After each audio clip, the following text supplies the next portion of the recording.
बिस्मिल्लाहिर्रहमानिर्रहीम, अस्सलाम वालेकुम। अली सलमान जीटीवी के तमाम नाज़रीन को जी स्पोर्ट्स में खुश आमदीद कहता है, जहाँ पीर से लेकर जुमेरात तक रोज़ाना रात 11:05 पर हम इस महफिल को सजाते हैं आपके लिए और बात करते हैं उस दिन खेले जाने वाले मैचेस के बारे में या उस दिन से जुड़ी स्पोर्ट्स की खबरों के बारे में। और जैसा कि आपके इल्म है कि इस वक्त पाकिस्तान और साउथ अफ्रीका की टीमों के दरमियान सीरीज़ का पहला T20 मैच खेला जा रहा है डरबन में, और यहाँ पर ये मैच इस वक्त प्रोग्रेस में है और सरदस्ता जो है अब तक 183 रन स्कोर किए हैं साउथ अफ्रीका ने। इस मैच के हवाले से डिस्कस करेंगे, साथ साथ पाकिस्तान क्रिकेट को डिस्कस करेंगे। फ़खर जमान की इंजरी जो है वो अब जो है बहुत ज़्यादा सस्पिशियस हो चुकी है, क्योंकि एक जानिब पाकिस्तान क्रिकेट बोर्ड का ये कहना है कि फ़खर जमान चूँकि फिट नहीं है इसलिए पाकिस्तान के स्क्वाड का हिस्सा नहीं है, दूसरी जानिब वो जो है वो नेशनल T20 टूर्नामेंट में न सिर्फ शिरकत कर रहे हैं बल्कि ज़बरदस्त उन्होंने कैच भी लिया और अपनी फिटनेस को उन्होंने प्रूव भी किया है। इसके साथ साथ चैम्पियंस ट्रॉफी का क्या मुस्तकबिल होगा इसको भी आज के शो में डिस्कस करेंगे। मेरे साथ स्टूडियो में जो शख्सियत मौजूद हैं, ये FM 101 की बड़ी जानी मानी स्पोर्ट्स एंकर भी हैं और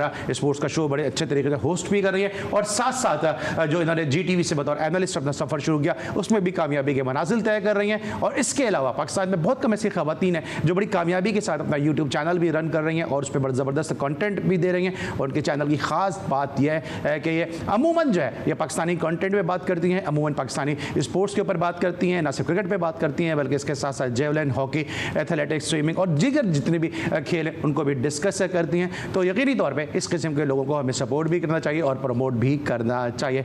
तो हमारे साथ मौजूद है जनाब एनो ज़हरा साहबा, इनको शो में खुश आमदीद कहते हैं। अस्सलाम वालेकुम, कैसे हैं आप? जी वालेकुम अस्सलाम, बेहद शुक्रिया। सबसे पहले आप इतना अच्छा इंट्रोडक्शन करवाते हैं कि वो क्या कहते हैं ना, ऐसा लगता है मैं हवाओं में हूँ। नहीं, बिल्कुल आप डिज़र्व भी करती हैं और जी स्पोर्ट्स की कोशिश ही होती है और GTV की कोशिश और ख्वाहिश ही होती है कि जो है लोगों को प्रमोट करें। और यही वजह है कल हमारे साथ शाज़िब खान मौजूद थे, नेमतुल्लाह को हम ने जो है वो लाइमलाइट पे लेकर आए, उनका जो फ़कीदुल मिसाल इस्तकबाल हुआ कोयटा में उसके हवाले से भी हमने बात की है। और जी स्पोर्ट्स वो वाहिद शो था और अभी तक पहला शो है कि जहाँ पे पाकिस्तान अंडर-19 को कल गुलाम अली की सूरत में, शाज़िब खान की सूरत में डिस्कस किया गया। जबकि दूसरी जानिब मेरे साथ टेलीफोन लाइन पर एक ऐसी ज़बरदस्त पर्सनैलिटी मौजूद है जो कई दहाइयों से जो वो क्रिकेट को कवर कर रहे हैं, क्रिकेट एनालिस्ट हैं, क्रिकेट कमेंटेटर हैं, तबसरा निगार हैं, तज्जिया निगार हैं और साथ साथ जिस तरह एंड रेडियो पे बड़ी कामयाबी के साथ अपना शो कर रही हैं, इसी तरह ये लाहौर रेडियो से अपना जो शो है एक तवील अरसे के साथ बड़ी कामयाबियों के साथ कर रहे हैं। और अल्लाह ताला इस सिलसिले को दराज रखें। हमारे बहुत ही सीनियर हैं लेकिन बहुत ही हमारे जो है करीबी दोस्त, बड़े भाइयों की तरह राजा असद साहब हमारे साथ मौजूद हैं, शो में खुश आमदीद कहते हैं। अस्सलाम वालेकुम राजा भाई, कैसे हैं आप? वालेकुम सलाम अली, हाउ आर यू? और हमेशा की तरह आज बड़ा अच्छा लग रहा है जब भी आपसे बात करते हैं, आप साफ और वाज़ेह बात करते हैं तो अच्छा लगता है कि आप क्रिकेट के हवाले से, दीगर स्पोर्ट्स के हवाले से एक बड़ा अच्छा, मौसर और कारामद प्रोग्राम पेश कर रहे हैं, बामकसद प्रोग्राम कर रहे हैं। बहुत शुक्रिया, thank you so much sir for your kind words. Straight में बात करते रहे चैंपियंस ट्रॉफी के हवाले से, क्योंकि इस वक्त मैच तो जारी है, इसको भी यकीनी तौर पे अगले ब्रेक में हम जो डिस्कस भी करेंगे। लेकिन चैंपियंस ट्रॉफी का मामला आपको क्या लग रहा है, क्योंकि ना एक तरफ जो है वो पाकिस्तान भारत की हठधर्मी को कबूल कर रहा है, ना दूसरी जानिब जो है भारत अपने ज़िद, अपनी हठधर्मी से पीछे हटने को तैयार है। मुस्तकबिल क्या नजर आ रहा है आपको? अली, मुझे लगता है कि जो इंडिया का मीडिया है ना, ये बड़े झूठ बोल रहा है। कुछ तो उनके कुछ टीवी चैनल पर मैं खुद भी साथ था और खुद को कुछ तो मैंने देखा भी कि वो उल्टी सीधी बातें करते रहते हैं और उनका अपना एक आइडिया होता है कि इस तरीके से पाकिस्तान की क्रिकेट को, पाकिस्तान क्रिकेट बोर्ड को डिमोरलाइज किया जाए, लेट डाउन किया जाए।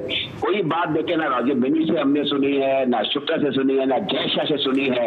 हमारे चेयरमैन साहब गाहे बात करते रहते हैं, कभी स्टेडियम का चक्कर लगाते हैं तो कोई बात कर लेते हैं, कोई समाज कर लेता है।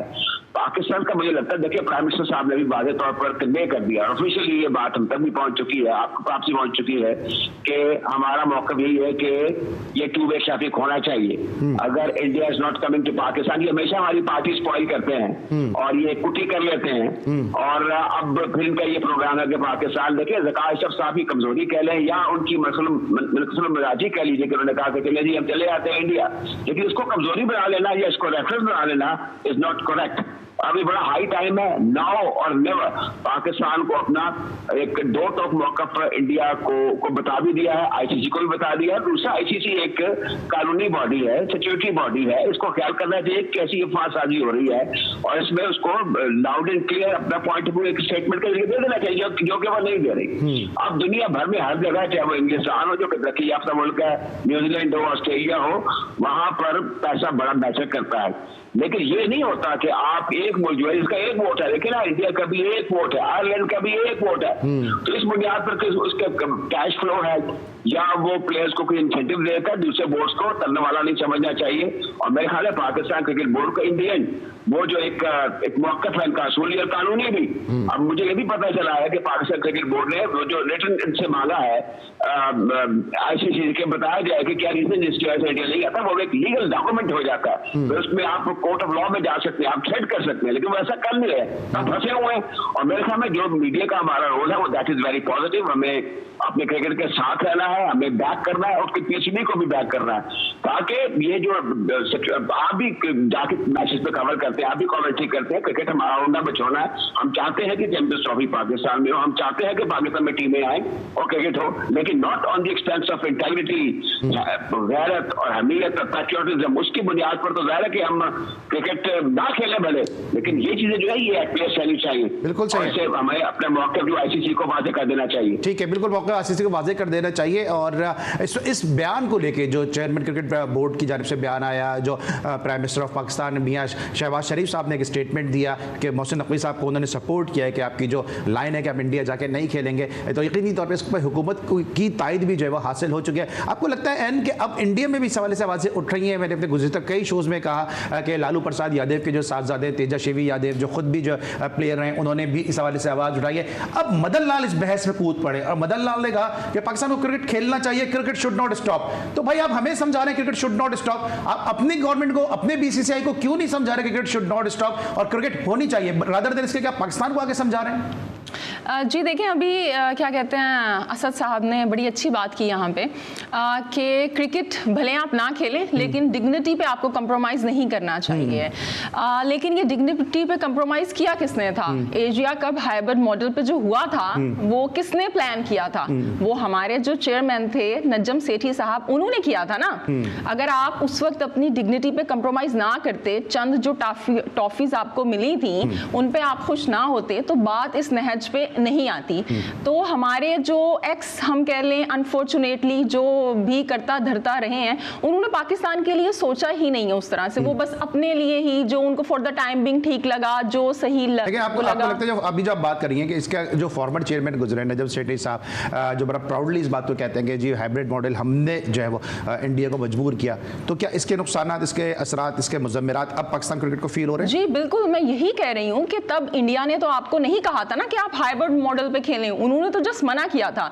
ये हमारी जो उस वक्त की मैनेजमेंट थी, दे प्लान इट आउट कि हम हाइब्रिड मॉडल पे खेल लेते हैं, और तब ये सारा प्लान हुआ था। आप देखिए वो टूर्नामेंट भी कितना खराब हुआ था, श्रीलंका में बारिशें हो रही हैं, कुछ मैच पाकिस्तान में, बाकी वहां पे, तो क्या फायदा हुआ? आपको क्या मिला? आपने क्या किया कि जो रास्ते थे ना वो फ्यूचर के पाकिस्तान क्रिकेट के खराब कर दिए। तो हमारे यहाँ यही मसला है कि सिर्फ फॉर द टाइम बिंग जो सही वो लग रहा होता है अपने लिए, या टेम्परेरी तौर पे फैसले किए जाते हैं, लॉन्ग टर्म फैसले नहीं किए जाते हैं। तो इंडिया का तो आप क्रिटिसाइज कर रहे हैं कि वो नहीं आ रहा, ये अपनी गवर्नमेंट की वजह से नहीं आ रहा, लेकिन जो हमारे अपने करता धरता हैं वो सही फैसले नहीं करते। रमीज राजा कितना शोर मचा रहे थे, मैं नहीं जाए, हम नहीं जाएगी, जीटी टीम नहीं जाएगी ओडीआई वर्ल्ड कप में, और वो खुद कमेंट्री करने वहां पे पहुंचे हुए थे। इतना मजाक उनका बना, लेकिन he was very okay with it. ठीक है, हम बात कर रहे हैं। अच्छा राजा साहब, जो भी एन ने बात की है, यकीनी तौर पर इनकी अपनी राय है कि स्कूल ऑफ थॉट ये भी है कि हाइब्रिड मॉडल हमें एक्सेप्ट नहीं करना चाहिए था, लेकिन आप समझते हैं कुछ फैसले ऐसे होते हैं कि जिसको मैं अगर आसान अल्फाज में कहूँ कि मौका देख के चौका लगाना चाहिए, तो कुछ फैसले जो है वो मौका महल के लिहाज से जो है वो बर वक्त होते हैं, लेकिन आफ्टर सम टाइम जो है हमें लगता है कि जो है अब वो वक्त नहीं है कि उस किस्म के फैसले लिए जाएं। तो जरा नजम सेठी के इस फैसले को जरा से एलिब्रेट कीजिएगा, और साथ साथ अब मौजूदा सिनारियो में अगर हम उनको क्रिटिसाइज कर रहे हैं, इस हवाले से आपका क्या वर्डिक्ट है? चीज है, हमारी जो क्रिकेट एडमिनिस्ट्रेटर्स है ना, जैसे सेठी साहब हो, शेरी साहब तो समझदार और होशियार आदमी थे, लेकिन वो उतने एक्सपीरियंस कैंपेनर नहीं थे जो इंडियन क्रिकेट के अंदर हम देख रहे हैं नीचे से लेके ऊपर तक। अगर गांगुली है या उससे पहले शरद पवार थे या फिर वो सालवे, बिंद्रा या उस पाए के दीगर और उनके एडमिनिस्ट्रेटर थे। हमारे यहाँ पर ये म्यूजिकल चेयर होती है, कोई आ रहा है कोई जा रहा है, वो टिक कर कोई फैसला कर नहीं सकते। इस वक्त जो सूरत हाल है, जैसे अभी बिल्कुल ठीक कहा है कि हमारे जो साबिक चेयरमैन है उन्होंने लैटिट्यूड दिखाया है, तो तभी हमें ये अब आज का दिन देखना पड़ा ना। वो दादा सजदे में गिरे चमकते कयाम आया, मैं बार बार ये बात करता हूँ। और अब यहाँ पर यह होना चाहिए कि जो मौजूदा चेयरमैन को एक एडवांटेज है। देखिए अभी आशीर्वाद तो दे दी ना प्राइम मिनिस्टर साहब ने, पैटर्न साहब ने, कि आप बिल्कुल वैसे ही जाएं जैसे आप जा रहे हैं, और पाकिस्तान फर्स्ट, और क्रिकेट को भी आप लेकर चले, लेकिन पहले पाकिस्तान की बात होनी चाहिए, हमारी इज्जत की, एहतराम की। तो अब इसमें इंडिपेंडेंट है मौजूदा चेयरमैन, ये खुद से फैसले कर सकते हैं और ये तगड़े चेयरमैन हैं, इनके पास एक जबरदस्त पोर्टफोलियो भी है। दूसरा, इंडियन जर्नल को ये तकलीफ है कि ये एक इंडिपेंडेंट आदमी, वैसे ये एक मीडिया हाउस के भी हेड हैं, तो इनको वो दो प्रेस कॉन्फ्रेंसेस करने वाले ये जाती पब्लिसिटी के तो कोई शौक नहीं है। लेकिन मेरे ख्याल में जब तक जिन्होंने बातें की है, जो शेयर आए, इतनी देर तक एक बात, एक ब्लेसिंग भी होती है अली, ये जब एक देर ज्यादा हो जाए ना, इसको आप इरिटेट मत हो इससे, ये ब्लेसिंग है पाकिस्तान के पॉइंट ऑफ, बड़ी चीज है, ये दफा गुजर रहा है, इससे अब प्रेशर इंडिया में डेवलप हो रहा है। और दूसरा, इस वक्त जो प्राइम मिनिस्टर ऑफ इंडिया हैं, ये पहले जैसे मजबूत इंसान नहीं है, कोलिशन गवर्नमेंट है, और इनको अब कांग्रेस भी मदद करके पार्लियामेंट में पहुंच गई, और जो संजय गांधी साहब है उनकी सारी फैमिली इस वक्त पार्लियामेंट में मौजूद है, तो उनको लेने के देने भी पड़ रहे हैं, उन पर क्रिटिसिज्म भी माउंट होगा। और जब आगे जाकर अगर ये सिस्टम जो प्रपोज किया गया है 2027 तक का, ये मेंटेन रहता है, तो फिर क्या होगा कि इंडिया को अपने मुल्क में जब भी पाकिस्तान को होस्ट नहीं करेंगे, तो they would have some multiple pressures, कि आपकी वजह से देखना पड़ा है कि एक सबसे बड़ा जो एक प्राइज और शो पीस इवेंट होता है पाकिस्तान वर्सेस इंडिया मैच, वो श्रीलंका में खेला जा रहा है। तो ये सारी ऐसी चीजें जो कि पाकिस्तान के पॉइंट ऑफ व्यू से बिल्कुल ठीक जा रही है, और करना ये है, इसमें कंसिस्टेंसी होनी चाहिए। अगर अब ये मौजूदा चेयरमैन नहीं रहते, नए चेयरमैन कोई आते हैं, तो वो इस पॉलिसी को लेकर आगे चले, बिल्कुल ताकि इंडिया को ये पता चल जाए कि हम जो इनकंसिस्टेंसी में बड़े कंसिस्टेंट है, अब सूरत हाल बिल्कुल मुख्तलिफ है, और पाकिस्तान टिट फॉर टैट करेगा। और इसमें आई मस्ट अप्रिशिएट कि पाकिस्तान की मीडिया अगर इस वक्त वही है जो कि होना चाहिए था, वो क्रिकेट के साथ, हमारी क्रिकेट के साथ हमें चलना होगा। और इसको ये नहीं समझना चाहिए कि हम कोई किसी क्रिकेट बोर्ड के चेयरमैन के साथ इज़हार यकजहती कर रहे हैं या कोई ऐसी बात कर रहे हैं। हमें जो बात सही है उसको सपोर्ट करना है, जो बात सही सपोर्ट करना है। अच्छा राजा भाई, मुझे जरा ब्रेक पहले लेके जाते थे, एन का मैं इनपुट ले लूं। एन, अब जिस तरह इंडिया का केस है, राजा असद साहब भी बात कर रहे हैं और हम भी बात कर रहे होते हैं कि इंडिया के इसलिए थोड़ा सा वीक होता नजर आ रहा है क्योंकि वो किससे बात करेगा। इंग्लैंड की टीम यहां पर आ चुकी है, बांग्लादेश यहां पर आ चुका है, न्यूजीलैंड यहां पर आ चुका है, ऑस्ट्रेलिया यहां पर आ चुका है, तो इस मर्तबा जो है वो हालात थोड़े से मुश्किल है इंडिया के लिए अपने जो केस को प्लीड करने के लिए। केस किसको प्लीड करना है इंडिया ने?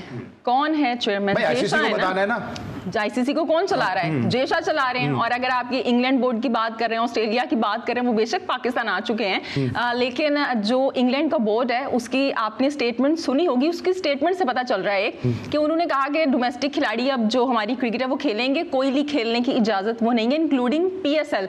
एग्जेम्पशन उन्होंने किसे दी? IPL को। तो जो IPL आपको इतना पैसा दे रही है, बायलैटरल सीरीज से वो इतना पैसा कमा रहे हैं, तो आई डोंट थिंक सो कि इंडिया का केस यहाँ पे कोई कमजोर हो रहा है, क्योंकि सिर्फ पाकिस्तान ऐसा बोर्ड है जो कि आईसीसी के रेवेन्यू पे सबसे ज्यादा डिपेंड करता है। ठीक है, और ये बात जो चेयरमैन साहब ने कहा कि और इस पे जो स्टैंप जो है सख्त कर दिए कि जनाब इंडिया के पैसों से जो पाकिस्तान क्रिकेट चल रही है, इस किस्म के जो सीधी स्टेटमेंट है वो रमीज राजा साहब देते नजर आए। और ज़रूर यकीनी सवाल से जो है उनसे भी बात करनी चाहिए कि आप इतनी जिम्मेदार पोस्ट पर बैठे हुए थे और आपने किस किस्म का स्टेटमेंट दिया, पाकिस्तान को जो है वो बैक फुट पे जो है उठा के रख दिया था अपने स्टेटमेंट के जरिए। ब्रेक लेंगे, वापस आएंगे, डिस्कस करेंगे पाकिस्तान वर्सेस साउथ अफ्रीका पहला T20 मैच, इसके साथ साथ पाकिस्तान क्रिकेट से जुड़े दीगर मामला। मिलते हैं छोटे से ब्रेक के बाद।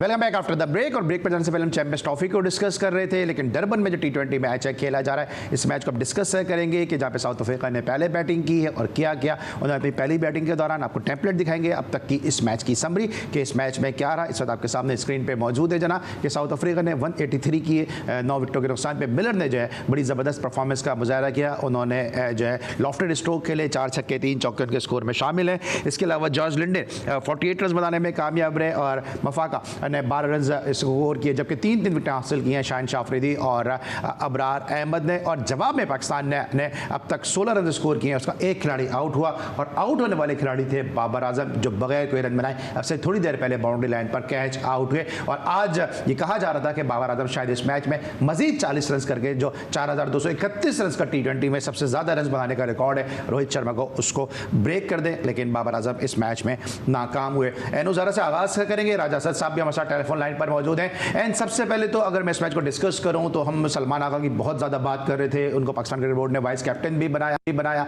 आज जब वो टीम का हिस्सा नहीं है तो कंसिस्टेंसी की जो बात करते हैं, कॉम्बिनेशन की बात करते हैं, आज एक मरतबा फिर जो है वो एक खिलाड़ी जिसको आप वाइस कैप्टन के तौर पर कैप्टन के तौर पर ग्रूम कर रहे हैं, उसको आपने बाहर बेंच कर दिया। लगता नहीं आपको कि कॉन्फिडेंस उसका और मोरल गिरेगा? नहीं, अगर उनका मोराल गिर भी जाए तो मसला कोई नहीं है, बस टीम पाकिस्तान ना गिरे, क्योंकि उन्होंने T20 के वो प्लेयर नहीं है। अगर आपने जिम्बाब्वे के खिलाफ T20 में वो देखा हो तो उनको कैप्टन बना दिया गया था। अब ये भी हमारी मैनेजमेंट की एक लंबी कहानी है कि जब उसको कैप्टन बनाया, लाइक वाइस कैप्टन बनाया, तभी वो अपना T20 का डेब्यू कर रहे हैं। तो मेरे ख्याल से तो इट्स ओके, जहांदाद अगर उनकी जगह खिला लेते वो ऑलराउंडर, वो ज़्यादा अच्छा था। और अभी तक की अगर आप मैच की बात करेंगे तो आप देख लें 28 पे 3 आउट थे और वहाँ पे किलर मिलर जो हैं, अच्छा वो पाकिस्तान के खिलाफ आए हैं, बीडिया के खिलाफ जो सीरीज हुई है उसमें जो हाईएस्ट स्कोर था इनका वो 36 था और वो 27 गेंदों पे बनाया था। और अब देखें 200 के स्ट्राइक रेट हमारी तो हिस्ट्री रही है ना कि अगर लैंगर ड्रॉप हो रहा है टीम सब रन करवा देते हैं, पॉन्टिंग से रन नहीं हो रहे रन करवा देते हैं, ग्रेग चैपल से रन नहीं हो रहे रन करवा देते हैं, हम इवन स्टुअर्ट ब्रॉड से रन करवा देते हैं, बेन हिल्फेनहॉस से रन करवा देते हैं, पैट सिनकॉक से रन करवा देते हैं, हम फैनी डिविलियर्स से रन करवा देते हैं। राजा सद साहब मुझसे ज्यादा हिस्ट्री जानते हैं, बहुत इन्होंने क्रिकेट कवर किया। सर हमारा तो ट्रेडिशन रहा है ना कि जो टीम से ड्रॉप होने वाला होता है बस वो पाकिस्तान से एक मैच खेल ले, फिर उसका कैरियर प्रोलॉन्ग हो जाता है।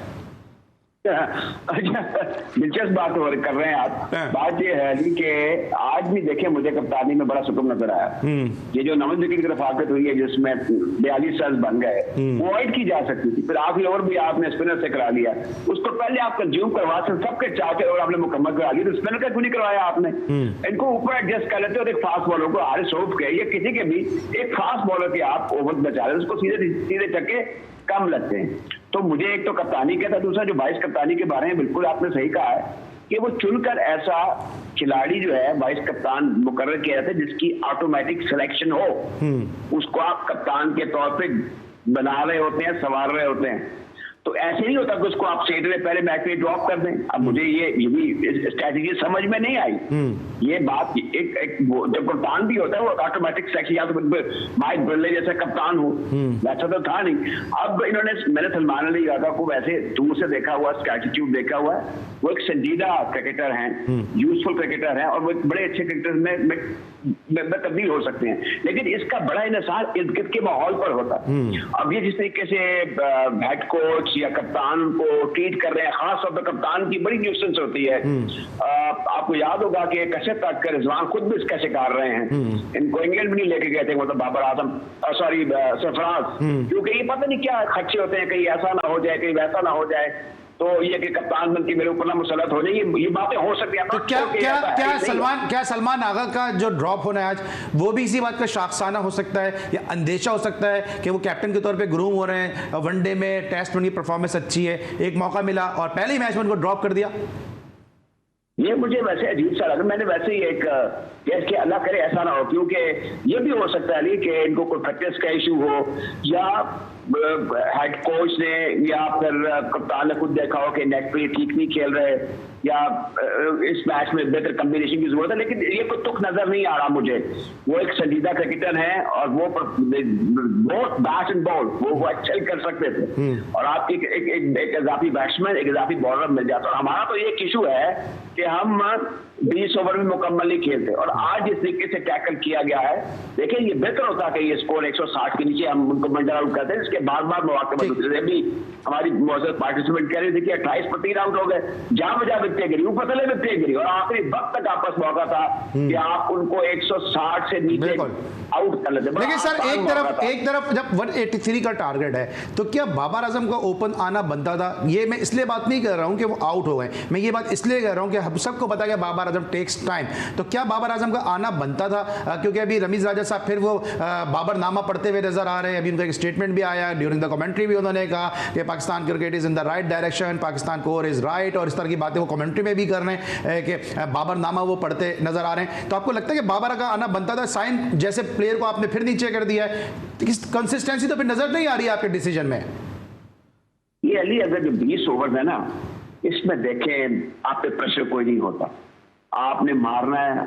आप शुरू में थोड़ी बहुत जो आपकी पावर प्ले है उसको एक्सप्लॉइट करना है, और बाबर आजम देखें आपके ऊपर 2 तले आउट भी हो जाए, जैसे आज साउथ अफ्रीका के हुए, अल्टीमेटली आपका टारगेट 180-90 होता है, वो हो ही जाता है आमतौर पर, आम हालात में हो जाता है। और ये साउथ अफ्रीका है, इनके बच्चे हार्ड है, बाउंसी है। आज तो वैसे बेशक स्पिन भी थी, हमारे स्पिनर्स ने अच्छी गेंद को घुमाया, लेकिन जहां तक बाबर आजम का ताल्लुक है तो वो ओपनर भी चले गए, तो 1 डाउन 2 डाउन भी आते हैं, बाजू का नया गेंद या आपको पहले या दूसरे ओवर में आना पड़ जाता है। तो अगर आ गए यहाँ फिर आपने जैसे बताया, मैं तो मैच सब नहीं देख रहा, आपसे बात कर रहा हूँ कि वो एक हिट लगाते हुए बाउंड्री के करीब आउट हो गया, ये कोई तरीका तो नहीं है। तो इनको कंसिस्टेंट होना चाहिए, इनको मैच जितवाने वाला बैट्समैन बनना चाहिए। जब ये आउट हो तो लगे तो बैट्समैन आउट हुआ। राजा भाई एक सवाल है जो मैं पहले एन से करूंगा, फिर इसका आपसे भी जरा इसी सवाल का जवाब लूंगा कि एक तरफ जब लाहौर कलंदर को कोच कर रहे थे आकिब जावेद, तो उन्होंने कहा कि हम तो बाबर आजम को आउट ही नहीं करते थे, हम चाहते थे जितना लंबा खेलेगा वो हमारे लिए ज्यादा बेनिफिशियल होगा। आज 183 रन चेस कर दें और उन्हीं आकिब जावेद ने जो है वो बाबर आजम को ओपन करा दिया। तो आकिब जावेद अब पाकिस्तान के कोच हैं या साउथ अफ्रीका के कोच हैं? पहले मैं एन से पूछूंगा, फिर राजा भाई की तरफ आता हूं। जी एन जी, ये जो डिसीजन है ये बताता है प्लेयर पावर, क्या प्लेयर पावर है आपके सिस्टम के अंदर, यानी आप जो है नामों के पीछे भागते हैं। अब्दुल रज़ाक इससे पहले थे, वो तो बाबर आजम को टीम में नहीं समझते थे, जब वो सिलेक्टर बने तो वो कहने लगे कि अब तो अलग बात है। जब उनसे क्वेश्चन हुआ, उनकी सिलेक्शन में ही बाबर आजम कैप्टन बन गए वो T20 के। अब आकिब जावेद आए हैं, उन्होंने अच्छे फैसले भी किए हैं, लेकिन जो प्लेयर पावर का अंदाजा आप यहाँ से लगाएं कि T20 जो वर्ल्ड कप है, आपको लग रहा है आकिब का फैसला नहीं है, प्लेयर पावर का फैसला है कि बाबर को ओपन कराना? प्लेयर पावर का फैसला है, वरना बाबर आजम जब आप आपको पता है कितने स्ट्रॉन्ग आए क्रिकेट बोर्ड के अंदर, अभी राजा भाई भी बताएंगे कितने स्ट्रॉन्ग आए, उनके आगे कोई चिड़िया पर नहीं मार पा रही है इस वक्त। मैं तो कह रही हूं कि बास फैसले उन्होंने बड़े अच्छे किए हैं, लेकिन जो जहां पे वो झुक गए हैं, बेंड हो गए हैं, मजबूर हो गए हैं, जो भी हो गया, मुझे नहीं पता क्या मजबूरी है, उस पर हम बात तो करेंगे ना। कि आप देखें कि आप साइम अयूब को ओपनर डेवलप कर रहे हैं। T20 वर्ल्ड कप जो है वो आपका 2026 में है, साउथ अफ्रीका के कौन से खिलाड़ी खेल रहे हैं? उनके जितने भी मेन प्लेयर्स थे 6 से 7, रबादा, यंसन, केशव महाराज, सारे के सारे वो रेस्ट कर रहे हैं, और आप अपनी फुल स्ट्रेंथ टीम के साथ, अपने करण अर्जुन के साथ आप ओपन करवा रहे हैं, बाबर रिजवान के साथ। इससे आपको क्या मिलेगा? मतलब बाबर T20 का प्लेयर है आपकी दानिश में नहीं? बाबर और रिजवान में से दोनों में से एक के लिए T20 में जगह है। अब जो अच्छा वो लगता है आप एडजस्ट कर लें उसे। आपको कौन अच्छा लगता है? अभी रिजवान कैप्टन है तो you have to carry with him. ठीक है राजा भाई, यही सवाल मेरा आपसे, जो मैंने आकिब जावेद के वाले सवाल किया, ने बड़ा तफसील से जवाब दिया, इस पे आपका भी इनपुट चाहिए मुझे। देखिए अभी जो है ना, जहां तक आकिब जावेद का ताल्लुक है, ये भी कहते हैं ना पंजाबी पक्के चढ़े हैं। अभी इन्होंने आपको इब्तदाई 2-3 कामयाबियां दिलवाई हैं। आपका ऑस्ट्रेलिया का टूर बुरा नहीं रहा, साउथ जिम्बाब्वे का आपका टूर ठीक गया, ठीक है, वनडे और T20 हार गए, और नए लड़कों को भी आपने मौका दे दिया, जिनमें से अक्सर की उम्र किसी की 25 से 26 है, किसी की 31 है, काफी क्रिकेट खेल चुके हुए हैं। आपके पास पूल में, नेशनल पूल में कोई ऐसे दरख्शिंदा सितारे नहीं है जिनको आप ये समझे कि जाकर अब आपकी टीम बनने वाली है या बन जाएगी। और जहां तक का बाबर आजम की बैटिंग ऑर्डर का ताल्लुक है, जहां तक उनकी न्यूसेस का ताल्लुक है, वो अब जाहिर है कि वो उनमें वो ताकत नहीं रही, जो वो न्यूसेस नहीं रही, जो once it was part of. Sir simple बताएं ना, सर सिंपल बताएं, बाबर आजम T20 के प्लेयर हैं या नहीं है? बिल्कुल है, आपके पास है क्या मुझे बताएं। ठीक है, मुझे आप लेकिन यही मैंने जो सवाल किया एन से कि जब आकिब जावेद जब ये कहते थे कि बाबर जितना खेलेंगे हमें फायदा होगा, तो अब आकिब जावेद 183 चेस करने पे बाबर आजम को ओपन करवा रहे हैं, साइम को जो है वो नीचे रखा हुआ उन्होंने। आपके पाकिस्तान की टीम में अगर ये इनका 130 के करीब स्ट्राइक रेट है T20 का, आप मुझे ये भी बता दें number of run, number of centuries, strike rate, इनसे किसी का बेहतर है तो ले आए इनको, है ही कोई नहीं आपके पास। तो आपके ख्याल में साइम का T20 में ओपन नहीं बनता है? ये ओपन जाए या 1 डाउन जाए या 2 डाउन जाए, आई पर्सनली बिलीव कि फिल वक्त इनकी टीम में जगह बनती है। सर मेरा सवाल ये है ही नहीं, मेरा सवाल ये है कि 183 को चेस करते हुए बाबर का ओपन करना सिमिलर फैशन के दोनों प्लेयर्स का ओपन बनता है in the presence of the Saim Ayub. देखिए वो हार्ड गेंद को अच्छा खेलते हैं बाबर आजम, उनकी कट अच्छी है, उनकी ड्राइव अच्छी है, उनकी पुल भी अच्छी है, तो फिर अगर वो उनको ओपन भेज दिया तो मेरे ख्याल में कोई ऐसा कोई ब्लंडर नहीं है ये। ठीक है सर, इतनी बड़ी मुश्किल सूरत हाल नहीं थी। ठीक है, राजा की स्टेटमेंट मुझे याद आ रही है। बिल्कुल, मैं भी यही कहना था क्योंकि राजा असद भाई जो है रमीज राजा के बड़े अच्छे दोस्त हैं, इसलिए ये ड्राइव पुल और कट देखें, पाकिस्तान जीतता है, जीते ना जीते कोई बात नहीं। राजा भाई ने तो ये बात नहीं कही, लेकिन चेयरमैन साहब ये बात करके जा चुके हैं। ब्रेक लेंगे, वापस आएंगे तो जरा फखर जमान की फिटनेस के हवाले से बात करेंगे। माइकल वॉर्न ने कहा टेस्ट मैच 4 दिन का कर देना चाहिए, इसको भी डिस्कस करेंगे। मिलते हैं ब्रेक के बाद।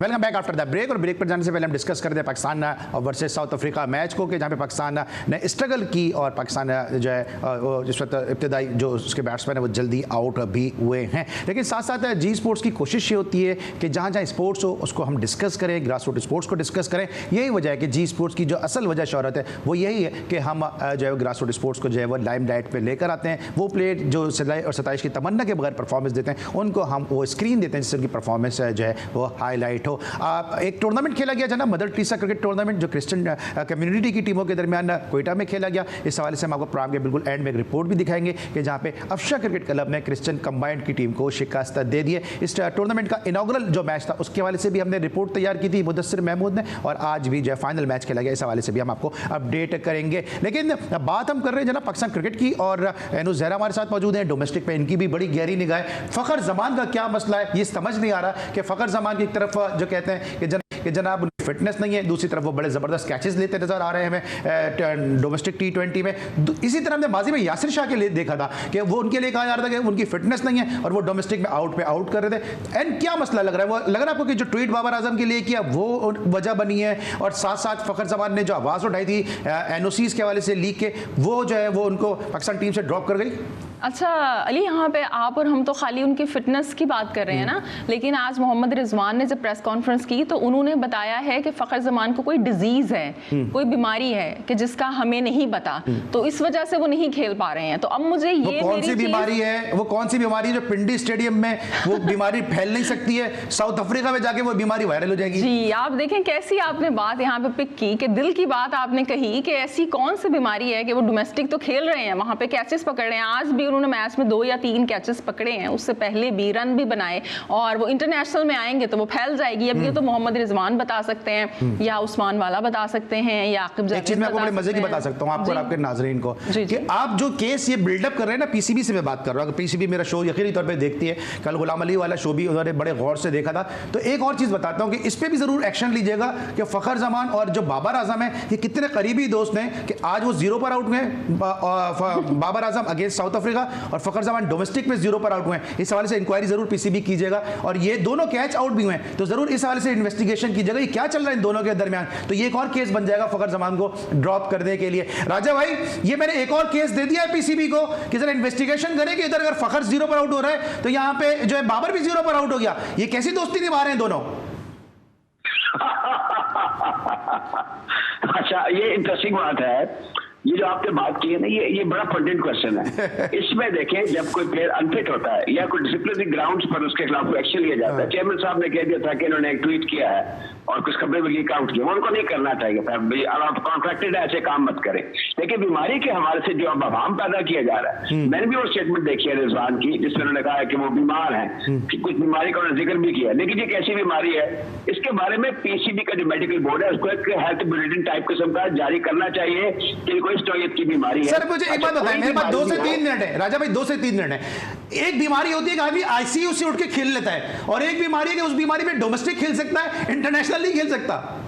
नहीं ये अली जब आप अनफिट हैं, आप बीमार हैं, आप कोई क्रिकेट नहीं खेल सकते। सर आईसीयू से नहीं खेले क्या रिजवान? सर आईसीयू से उठ के रिजवान नहीं खेले? नहीं नॉट, ये मुझे बड़ा अजीब सा लग रहा है कि इसमें क्लेरिफाई कर रहे हैं ये पीसीबी को अपने मेडिकल ऑफिसर के जरिए कि ये वो जो हादसे जिनकी वजह से वो टीम से बाहर है। मुझे लग रहा है कि वो जो पिछली उनकी कोताही है जो उनकी स्टेटमेंट है उसका खुफिया अभी तक। सर एन कुछ कहना चाह रही है, 2-3 मिनट है मेरे पास, एन कुछ कहना चाह रही है। मैं ये कहना चाह रही हूँ आईसीयू से उठ के वो इसलिए खेल लिए थे, वो मोहम्मद रिजवान थे और ये बेचारे फखर जमान है। बस ये जो फर्क है ना नामों का और ये दोस्ती यारी का, पावर का, बस ये फर्क है। ठीक है सर, ये माइकल वॉन का एक स्टेटमेंट आ गया कि टेस्ट क्रिकेट 4 दिन की कर देनी चाहिए और ये पहली मर्तबा आवाज नहीं उठी है, पहले भी ऐसी आवाजें उठी हैं। मैं अगर आप चाहें तो मैं इसका जवाब दे सकता हूँ। माइकल वॉन वाली जो बात है, जी बात यह है कि माइकल वॉन को यह बात करनी चाहिए बजाय इसके कि ये टेस्ट क्रिकेट को 4 दिनों का कर दिया जाए। उनको चाहिए कि वो बजाय कि इसको बचाया कैसे जा सकता है। अब पहले जब टीम इंग्लैंड जाती थी, आपको याद होगा, तो वहां पे 15-15 14 साइड मैचेस होते थे। इंग्लैंड की टीम, इंडिया की टीम पाकिस्तान आई तो यूनाइटेड बैंक के खिलाफ कराची में मैच खेली थी और साइड मैचेस हुआ करते थे। वो कल्चर खत्म कर दिया गया। अब पैसे के पीछे भाग दौड़ है, बोर्ड भी दीवाने हुए हैं, प्लेयर जो पहले से ही देखते हैं कि किस तरीके से यहाँ भागा जाए वहां भागा जाए। तो इस पर थोड़ा ठहराव लाना चाहिए। माइकल वॉन को ऐसी तजावीज देनी चाहिए आईसीसी को कि जो सुप्रीम क्रिकेट है, जो प्रॉपर क्रिकेट है, उसका सर्वाइवल कैसे मुमकिन है, बजाय कि ये कहा जाए कि इसको आप 4 दिनों तक स्क्वीज कर दें। नॉट एट ऑल, मेरे ख्याल में ये एक्सेप्टेबल नहीं है। ठीक है। और राजा भाई जो बात कर रहे हैं कि साइड मैचेस के लिए यूबीएल के खिलाफ, तो मुझे याद आया कि साउथ अफ्रीका भी जो है वो पेशावर में एलाइड बैंक के खिलाफ साइड मैच खेली थी। जिस तरह भी बात करेंगे टेस्ट मैच को 4 दिन का करना चाहिए, जो लास्ट 50 टेस्ट मैचेस खेले गए एंड उसमें सिर्फ 3 टेस्ट मैचेस ड्रॉ हुए हैं, बाकी सारे रिजल्ट ओरिएंटेड साबित हुए हैं। तो फिर 3-4 दिन का करने की वजह समझ में नहीं आती है। नहीं, ये माइकल वॉन आपने खुद ही कह दिया ना, माइकल वॉन ने कहा है, तो माइकल वॉन तो कुछ भी कह सकते हैं। वो भी लाइक मीरा ही है, वो दूसरी अटेंशन ग्रैब करने के लिए। माइकल वॉन है या ऊट पटांग है? हाँ, बस ये ऊट पटांग ज्यादा है, ऊट पटांग है। अच्छा भाई, माइकल वॉन का जो स्टेटमेंट है आपको ऊट पटांग लग रहा है?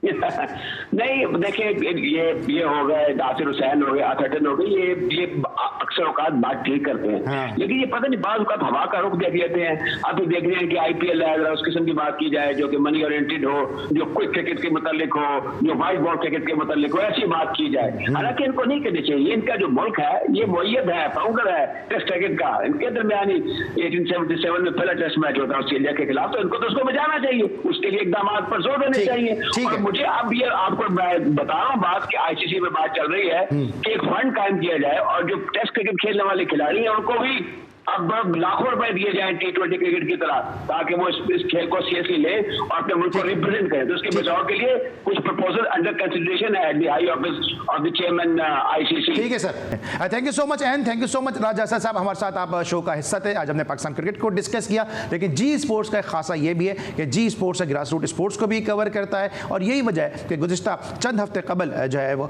कोयटा में जो है वो मदर टीसा क्रिकेट टूर्नामेंट खेला गया, जिसमें क्रिश्चियन कम्युनिटी की टीमों ने शिरकत की थी और इस टूर्नामेंट का जो इनॉग्रल मैच था, इस हवाले से भी जो है हमने एक रिपोर्ट अपने प्रोग्राम में शामिल की थी। आज इस टूर्नामेंट का फाइनल खेला गया और इस टूर्नामेंट के फाइनल में जो है वो 2 टीमें एक दूसरे के मद्दे मुकाबिल थी, जिसमें अफशान क्रिकेट क्लब और क्रिश्चियन कंबाइंड की टीमों के दरमियान मुकाबला हुआ। क्या रहा इस मैच में, इस मैच के हवाले से एक रिपोर्ट है, आइए देखते हैं। कोयटा में मदर टेरेसा स्पोर्ट्स बोर्ड के ज़ेर इत्माम नवाब बूटी स्टेडियम में 1 माह से जारी T20 क्रिकेट टूर्नामेंट इख्तिताम पजीर हो गया। टूर्नामेंट का फाइनल मैच अफशान क्लब और क्रिश्चियन कंबाइन के दरमियान खेला गया। क्रिश्चियन कंबाइन ने 20 ओवर्स में अफशान क्लब की टीम को 137 रन का हदफ दिया, जिसे अफशान क्लब की टीम ने 1 विकेट के नुकसान पर 17 ओवर्स में पूरा करके टूर्नामेंट का फाइनल अपने नाम कर लिया। बहुत अच्छा टूर्नामेंट कराया है, हर साल कराते हैं। हम लोग उम्मीद करेंगे नेक्स्ट टाइम भी करवाएं ताकि नौजवान प्लेयरों को मौका मिले, ताकि वो अच्छी क्रिकेट खेल सकें, अपने टीम का नाम रोशन कर सकें। इस टूर्नामेंट कमेटी को मैं अप्रिशिएट करता हूं कि उन्होंने इस इंटरनेशनल ग्राउंड में हमें खेलने का मौका दिया और मैच सिचुएशन आप सबके सामने है। अच्छा कंट्रोल किया हमारी बॉलिंग ने और उसके बाद बैट्समैनों ने अच्छा परफॉर्म करके स्कोर को चेस किया। मदर टेरेसा ट्रस्ट के सरबराह और साबिक सेनेटर खलील जाज का कहना था, टूर्नामेंट के इनेकाद का मकसद अक़लियती बिरादरी को खेलों की जानिब राग़िब करने के साथ मंशियात जैसी लानत से दूर करना है। ये एक्टिविटीज़ होती रहती है ताकि लोग मनशियात से दूर रहें और स्पोर्ट्स अपना करते रहें। बलूचिस्तान गवर्नमेंट भी बहुत एफर्ट कर रही है और मैं समझता हूँ कि मैं शुक्रगुजार हूँ इस टूर्नामेंट इंतज़ामिया का कि जिन्होंने इतना अच्छा टूर्नामेंट अरेंज किया। टूर्नामेंट की इख्तितामी तकरीब में जीतने और रनर अप आने वाली टीमों में इनामात तकसीम किए गए। कैमरामैन मुज़म्मिल अबरू के साथ मुदस्सिर महमूद, GTV न्यूज़, कोयटा। जी नाज़रीन, आपने मदर टेरेसा क्रिकेट टूर्नामेंट जो कोयटा में क्रिश्चियन कम्युनिटी की टीमों के दरमियान खेला गया, इस हवाले से मुदस्सिर महमूद की रिपोर्ट देखी और एक बड़ा अच्छा एक मुस्तहसन इक़दाम है क्योंकि क्रिसमस की आमद है और उससे पहले जो है वो खिलाड़ियों ने मैदान में अपनी कारकर्दगी के जौहर दिखाए और जी स्पोर्ट्स ने जो है वो इनकी परफॉर्मेंस को हाईलाइट भी किया। हम अमूमन जो कोयटा इस वक्त स्पोर्ट्स सरगर्मियों का हब बना हुआ है, इस हवाले से जब अपने प्रोग्राम में कोयटा में जो स्पोर्ट्स की सरगर्मियाँ जारी रहती हैं उनको अपने प्रोग्राम की जीनत बनाते हैं और हम उम्मीद करते हैं कि जल्दी हम जाके वो कोयटा से भी प्रोग्राम करेंगे ताकि आपको ऑन ग्राउंड जो रियलिटीज़ हैं स्पोर्ट्स के हवाले से, वहाँ के स्पोर्ट्स ऑर्गेनाइजर से, स्पोर्ट्स एडमिनिस्ट्रेटर से, खिलाड़ियों के मसाइल और साथ साथ जो उनकी सोच है, किस अज़म को लेकर वो स्पोर्ट्स में हिस्सा ले रहे हैं, उस हवाले से भी आपको आगाही दें। आज के लिए बस इतना ही, इंशाल्लाह कल एक दफ़ा फिर मुलाकात होगी। उस वक्त तक के लिए अली सलमान को, राजा सद, एनो ज़हरा और पूरी प्रोडक्शन टीम के साथ इजाज़त दीजिए। अपना बहुत ख्याल रखिए। अल्लाह हाफ़िज़।